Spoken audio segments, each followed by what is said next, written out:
انسانوں کو سب سے بڑا مسئلہ ہے فطرت سے بغاوت۔ نظر گھما کے دیکھ لیں، قدرتی مظاہر اور فطرت چیخ چیخ کر سکون، اطمینان، تسلسل اور مستقلات کی طرف اشارہ کرتے ہیں۔ اس کائنات کے ہر جوہر، سورج، چاند، ستارے، درخت، پہاڑ، دریا، سمندر، چرند پرند اور جانور سب سکون، اطمینان اور خوشی کے ساتھ ہنسی خوشی زندگی بسر کر رہے ہیں۔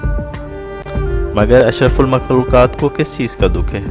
کس چیز نے اسے اور اس کے سکون کو غارت کر رکھا ہے؟ کیا اسی جنت کے تصور نے اسے بے سکون کیا ہوا ہے جس سے باوا آدم کو نکالا گیا تھا؟ جب کائنات کی ہر چیز سکون میں ہے تو جس کے لیے کائنات تشکیل دی گئی ہے وہ بے سکون کیوں ہے؟ سوال تو بنتا ہے۔ اس ویڈیو میں ہم انسانوں کی بے سکونی کا اہم سبب بیان کریں گے اور اس کا حل بھی بتائیں گے۔ سامعین کرام، ڈارون کی تھیوری آف ایوولوشن یا نظریہ ارتقاء کو سب جانتے ہیں۔